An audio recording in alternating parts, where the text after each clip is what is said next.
करेंगे इसके बाद नीचे ठीक। 82 सेकंड क्वेश्चन पर आते हैं। x की वैल्यू कितनी है? √5 माइनस √3 अपॉन √5 प्लस √3 और y की वैल्यू गिवन था इसी का just opposite √5 plus √3 upon √5 minus √3। Question में पूछा गया था x माइनस वाई का होल स्क्वायर। तो पहले x को रैशनलाइज कर लेते हैं। तो रैशनलाइज करेंगे तो डिनोमिनेटर में नीचे 2 आ जाएगा और ऊपर आ जाएगा √5 माइनस 3 का होल स्क्वायर। सिमिलरली y की वैल्यू आ जाएगी √5 प्लस √3 का होल स्क्वायर और डिनोमिनेटर में आ जाएगा 2। जब इसको सिंप्लीफाई करेंगे तो a माइनस b का होल स्क्वायर लगाएंगे। a माइनस b का होल स्क्वायर लगाएंगे तो 5 प्लस 3 8 आ जाएगा। 8 माइनस 2√15 आ जाएगा अपॉन 2 और y की वैल्यू आ जाएगी 8 प्लस 2√15/2। डिवाइड मारेंगे इसको तो x की वैल्यू आ जाएगी 4 माइनस √15 और y की वैल्यू आ जाएगी 4 प्लस √15। अब हमसे पूछा क्या गया x माइनस वाई। तो x माइनस वाई का होल स्क्वायर पूछा गया था। तो x कितना है 4 माइनस √15 फिर माइनस y की वैल्यू कितनी आएगी 4 प्लस √15 इसका होल स्क्वायर। तो -4 ये माइनस कैंसिल आउट हो जाएगा। माइनस √15 माइनस √15 माइनस 2√15 हो जाएगा उसका होल स्क्वायर। कितना आ जाएगा 4 इंटू 15 जो कि कितना आ जाएगा 6। तो 6 के आंसर सही। 83rd क्वेश्चन पर आते हैं। 83rd क्वेश्चन क्या है? x is equal to r cos alpha cos beta y is equal to r cos alpha sin beta और z is equal to r sin alpha. Question में पूछ रहा है x square plus y square plus z square की value बताओ। हम पहले क्या करते हैं x स्क्वायर वाई स्क्वायर और जेड स्क्वायर तीनों की वैल्यू निकाल लेते हैं। तो अगर x इतना है तो x स्क्वायर कितना होगा? तो r square cos square alpha cos square beta. y square कितना होगा? तो वो होगा r square cos square alpha sin square beta और z स्क्वायर कितना होगा? r square sin square alpha. अब इन तीनों का सम चाहिए मतलब इन तीनों को ऐड कर लो। cos square alpha cos square beta plus r square cos square alpha sin square beta और plus r square sin square alpha. इस पूरे टर्म में देखो r square cos square alpha common आ रहा है तो कॉमन होगी तो अंदर यहाँ बचेगा इस वाले टर्म में बचेगा cos स्क्वायर बीटा और इस वाले में बचेगा sin स्क्वायर बीटा और प्लस ये वाला जो था r square sin square alpha वो तो रहेगा। अब देखो ये वाला टर्म जो है ये 1 हो जाएगा क्योंकि cos square beta plus sin square beta की वैल्यू 1 होगी। तो क्या आ जाएगा r square cos square alpha plus r square sin square alpha. यहाँ से फर्दर r स्क्वायर कॉमन आ जाएगा तो cos square alpha plus sin square alpha आ जाएगा। cos square alpha plus sin square alpha की वैल्यू अगेन 1 होगी तो ओवरऑल वैल्यू क्या आ जाएगी r स्क्वायर। तो इसका कौन सा ऑप्शन करेक्ट होगा? ए ऑप्शन करेक्ट होगा। और ये moderate question. 84th question 3 sin theta plus 5 cos theta इसकी वैल्यू दे रखी है 5। उसके बाद में 5 sin theta minus 3 cos theta की वैल्यू पूछी। मान लेते हैं इसकी वैल्यू x। अब याद करो हमने एक रिजल्ट बताया होगा क्लास में a sin theta plus b cos theta.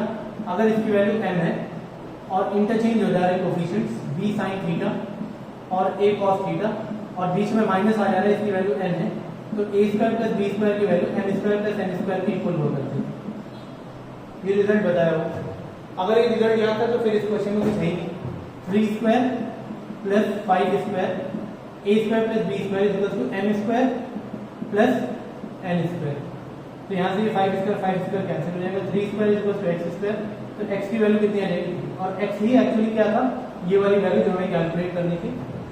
तो इस क्वेश्चन में बेसिकली इस रिजल्ट का यूज ये रिजल्ट अगर आपको पता था तो ये क्वेश्चन बहुत इजीली सॉल्व हो जाता। तो इसका ऑप्शन बी आएगा।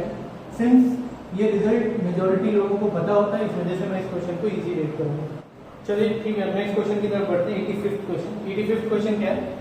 tan 26 degree plus tan 90 degree upon x into 1 plus tan 26 degree into tan 90 degree is equal to cos 60 degree.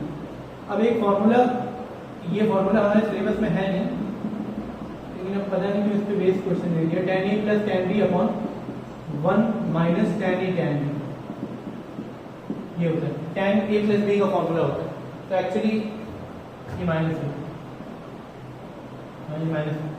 तो इसी पर बेस्ड ये फॉर्मूला है। अगर आप ऑब्जर्व करो तो ये पूरा का पूरा ये वाला जो पार्ट है, ये पूरा पार्ट ये tan a प्लस बी हो जाएगा। तो tan 26 प्लस 19 अपॉन ये x और इधर cos 60 होगा 1/2।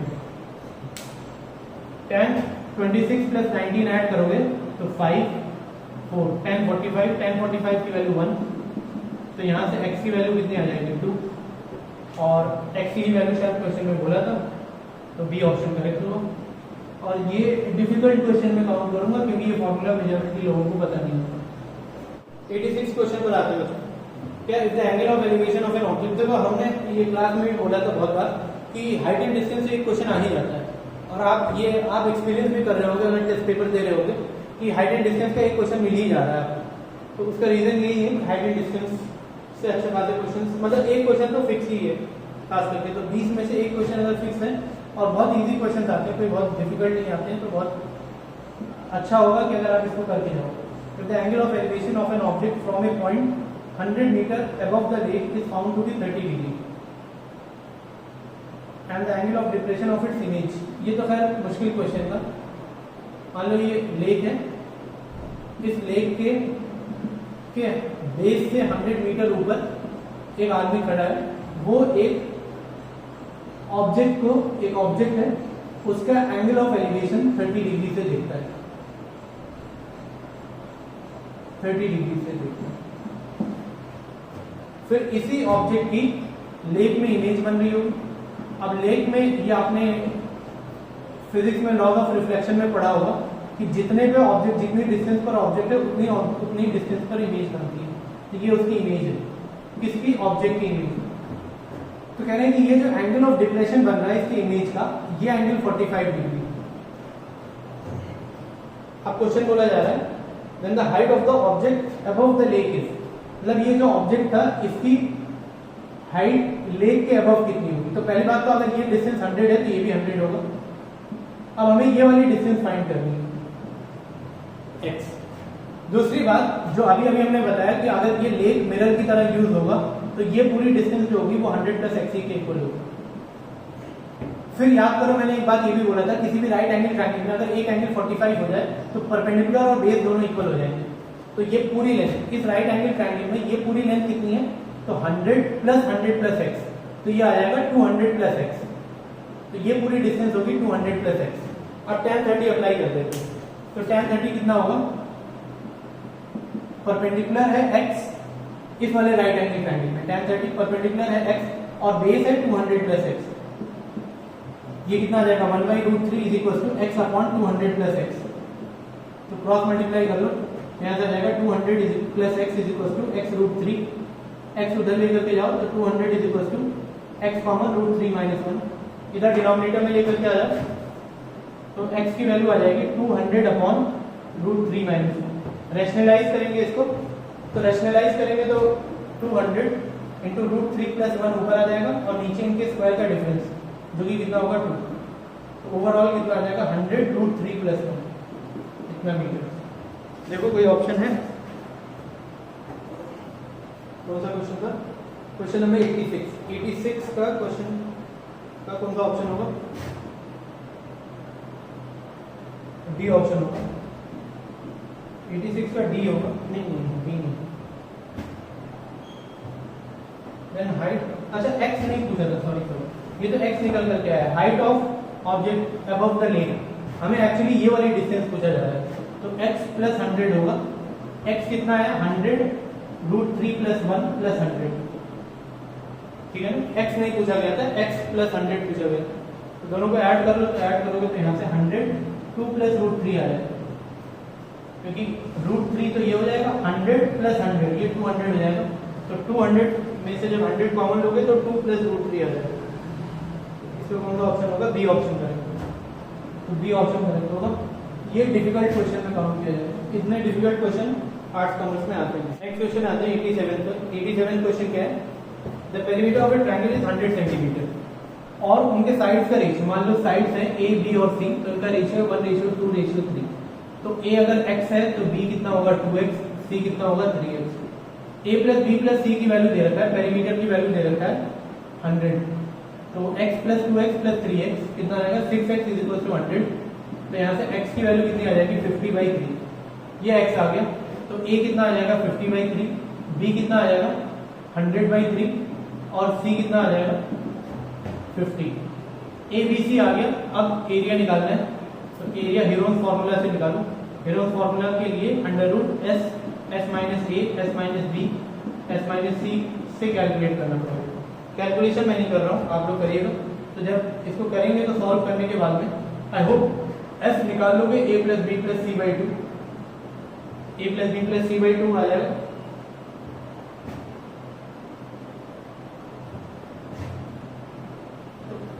s आ जाएगा, फिर s minus a s minus b s minus c करके एरिया निकाल लेना। इसको जब आप सॉल्व करोगे तो अकॉर्डिंग टू जो मेरे पास क्वेश्चन है उसके बेसिस पर इतना है, मतलब जो आंसर टिक हुआ है मेरे पास, तो इसका मतलब बी ऑप्शन है। ये भी मॉडरेट क्वेश्चन था, इजी तो नहीं कहा जाएगा कैलकुलेशन वाइज।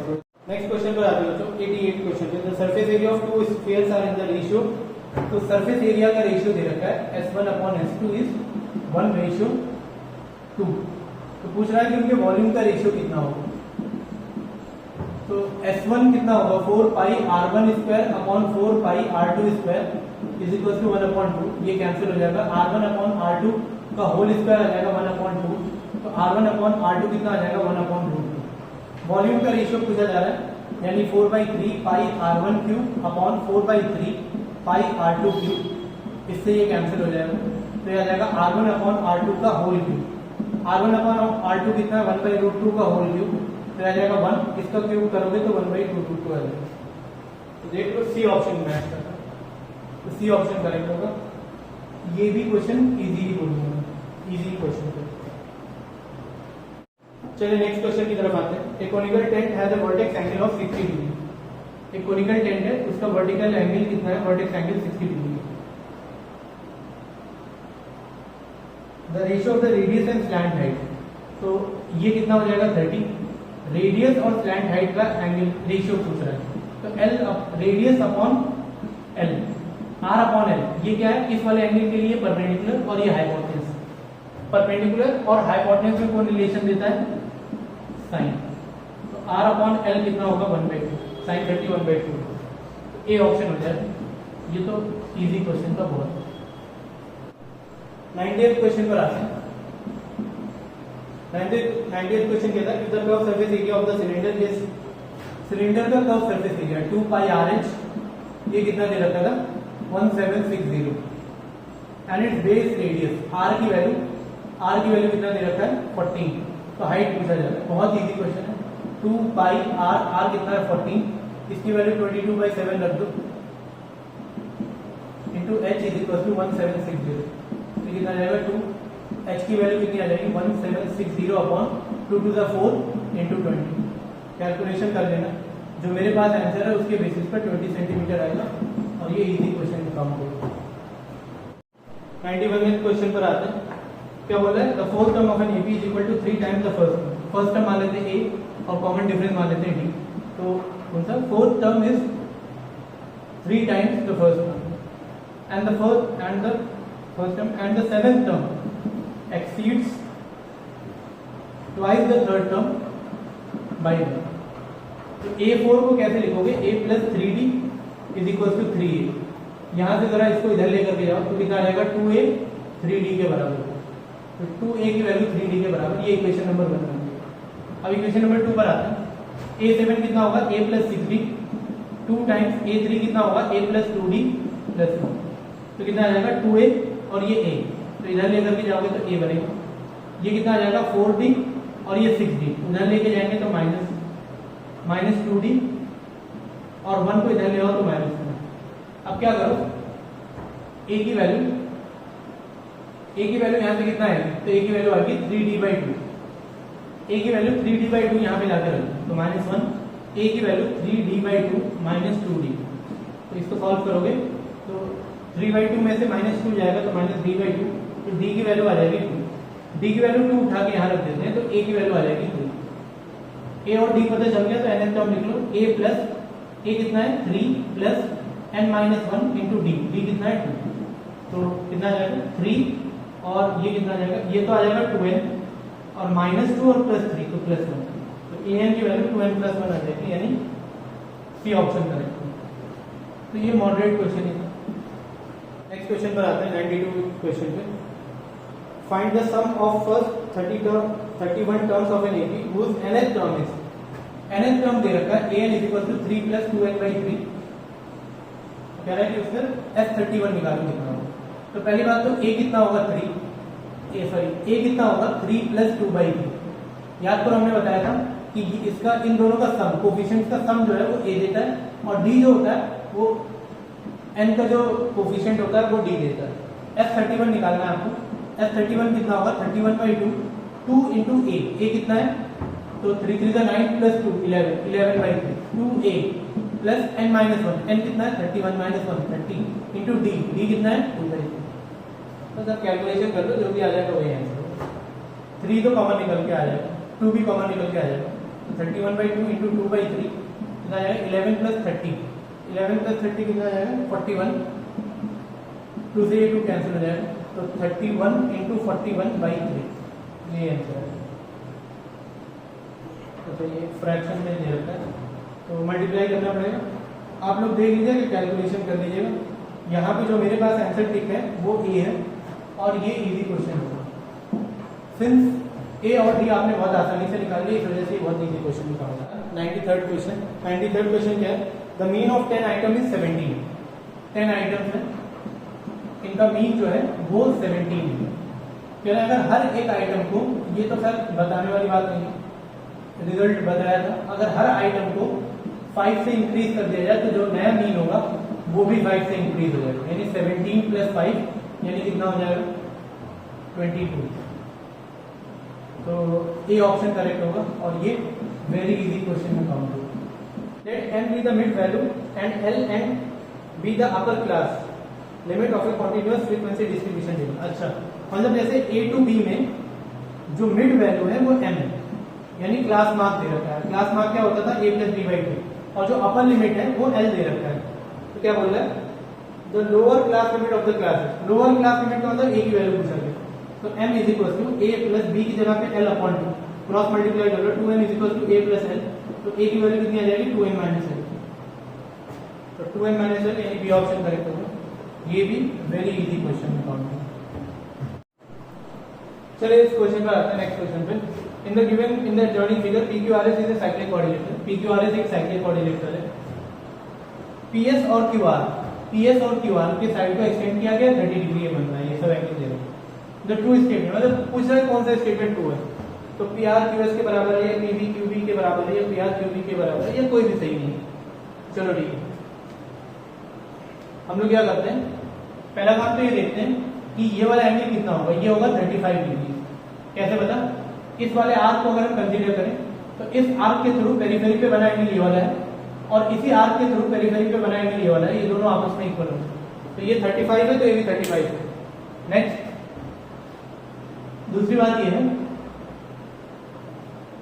कि ये वाला एंगल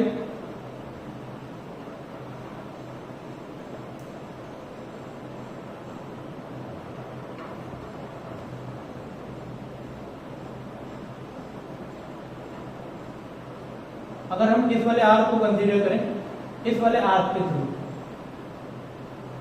पेरिफेरी पे बना एंगल ये वाला है और इसी आर्क के थ्रू पेरिफेरी पे बना एंगल ये वाला है, तो ये एंगल कितना होगा 40 डिग्री। 40 ये भी हो गया, 40 ये भी हो गया। हमें चाहिए ये वाला एंगल, ये वाला एंगल चाहिए। इसके लिए क्या किया जाए, 40 ये भी है, 35 है, ये 30 है।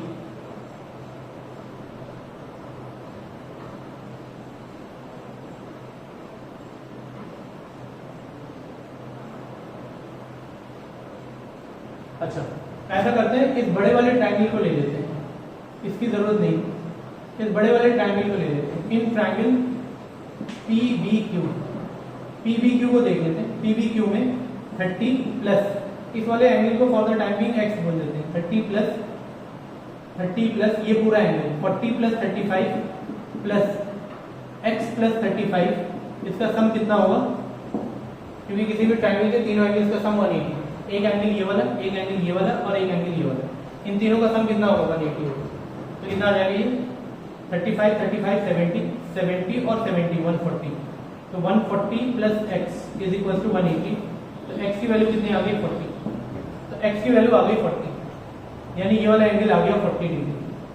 अब जरा ऑब्जर्व करो, ये पूरा एंगल कितना आ रहा है? तो 30 प्लस 35 प्लस 75, ये पूरा एंगल आ रहा है 75, और ये पूरा एंगल कितना आ रहा है? ये भी 75 आ रहा है। तो इस ट्रायंगल में ये वाला एंगल इस वाले एंगल के इक्वल है। अगर ये वाला एंगल इस एंगल के इक्वल है तो इस एंगल के ऑपोजिट साइड PB, इस एंगल के ऑपोजिट साइड PB, इस एंगल के ऑपोजिट साइड QB के इक्वल है। So PB will be equal to QB और therefore B option will be correct।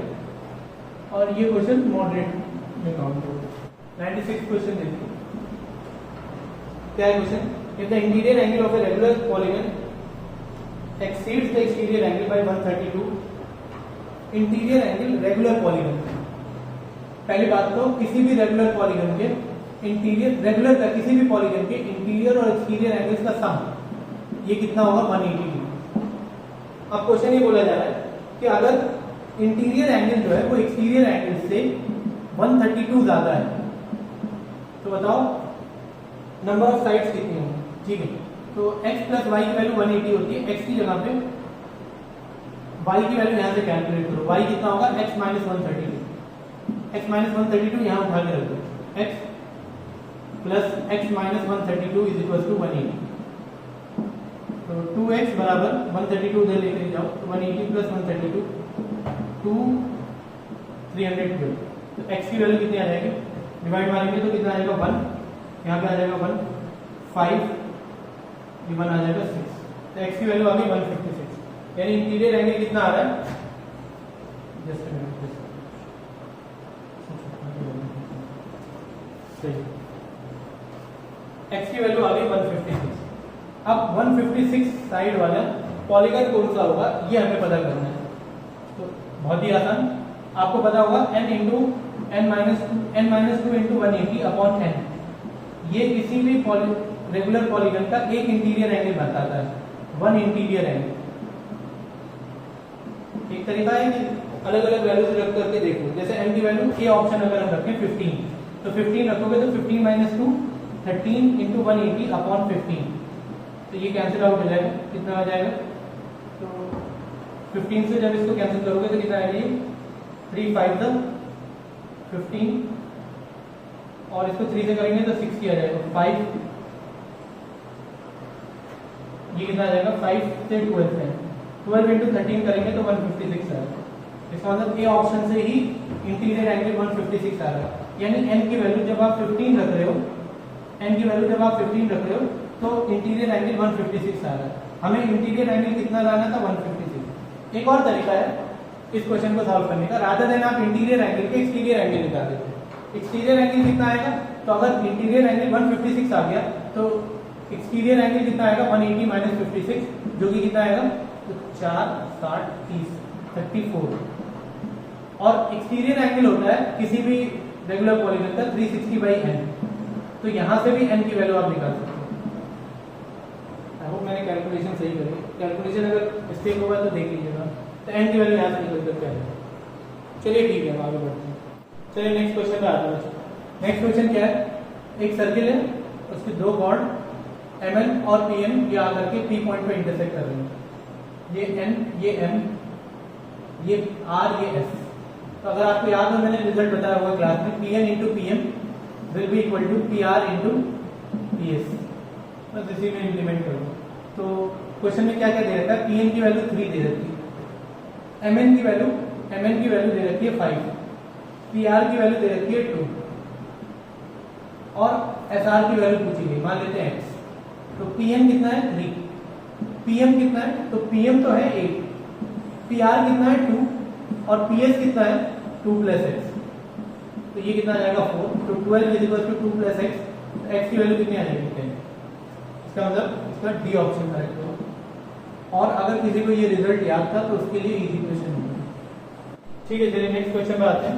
98 question क्या है, two circles touch each other externally at point O। तो दो circles हैं, वो एक दूसरे को एक्सटर्नली दो पॉइंट पर टच कर रहे हैं, दोनों की रेडियस दे रखा है, O पॉइंट पर टच कर रहा है। मान लेते हैं इसका सेंटर O1 है, इसका सेंटर O2, इसकी रेडियस 5 है, इसकी रेडियस 2। फिर क्या कह रहा है, cut the circle at radius 5 centimetre at a and, मतलब O से एक लाइन हमने ड्रॉ किया है कुछ ऐसे, ये लाइन स्ट्रेट लाइन है, ये A और B पर इंटरसेक्ट कर रही है। तो OA लेंथ कितनी है, OA लेंथ है 8 सेंटीमीटर और OB लेंथ हमें नहीं पता, OB लेंथ ही क्वेश्चन में पूछा जा रहा है। तो ऐसा करते हैं, हम इसको ज्वाइन कर देते हैं, ये लेंथ और ये लेंथ ज्वाइन कर देते हैं। देखो पहली बात, ये वाला एंगल इस एंगल के इक्वल होगा। तो नेक्स्ट, ये रेडियस 5, ये रेडियस 2। तो पहली बात, this upon this, OA upon O1A upon O2B will be equal to O1O upon O2O and ये वाला एंगल इस एंगल के इक्वल हो। तो साइड एंगल साइड के बेसिस पर ये वाला ट्रायंगल इस ट्रायंगल के सिमिलर होता है। सिमिलैरिटी का यूज करके कोई भी दो ट्रायंगल अगर आपस में सिमिलर है तो उनके करस्पॉन्डिंग साइड्स का रेशियो इक्वल होता है। तो O1A upon O2B will be equal to 8 upon ये वाली लेंथ OB। O1A कितना है 5, O2B कितना है 2 is equal to 8 upon OB। बस हम यहाँ से कैलकुलेट कर लो, OB कितना आ जाएगा, तो 16/5 अच्छा मिक्स फ्रैक्शन में दे देते हैं, तो कितना आ जाएगा 3 5 15 1 16, यानी A option correct. Moderate question था, मॉडरेट में डिफिकल्टी बोलेंगे, थोड़ा सा डायग्राम बनाने में पॉसिबिलिटी दिक्कत। 99 क्वेश्चन क्या है, triangle ABC is similar to triangle ABC is similar to triangle DEF। दोनों सिमिलर है, BC की वैल्यू दे रखा है 4 और EF की वैल्यू दे रखा है 5। तो आपने पढ़ रखा होगा किसी भी दो सिमिलर ट्रायंगल के एरिया का रेशियो उनके करस्पॉन्डिंग साइड के स्क्वायर के इक्वल होता है। तो अगर BC लेंथ लेंगे तो BC अपॉन EF के होल स्क्वायर के इक्वल होता है। बस ABC कितना दे रखा था एरिया 80, DEF का एरिया नहीं पता, इज इक्वल टू BC कितना है 4 अपॉन 5 का होल स्क्वायर। बस अब यहाँ से कैलकुलेट कर कितना आ जाएगा 16/5, 16/25 is equal to 80 upon area को x मान लो, ये कितना आ जाएगा x इज इक्वल टू 125, यानी x क्या माना था हमने एरिया DEF। तो DEF का एरिया कितना आ जाएगा 125, यानी बी ऑप्शन करें। इजी क्वेश्चन ही था, मुश्किल नहीं।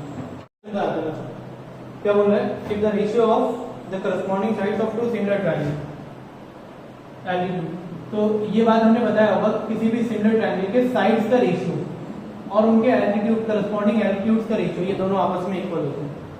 तो साइड्स का रेशियो 2/3 दे रखा है, तो हाइट का रेशियो या एल्टीट्यूड का रेशियो भी कितना होगा 2/3 होगा, यानी डी ऑप्शन करेक्ट होगा। और ये वेरी इजी क्वेश्चन है। चलिए ठीक है, इस तरीके से पेपर का सोल्यूशन होगा।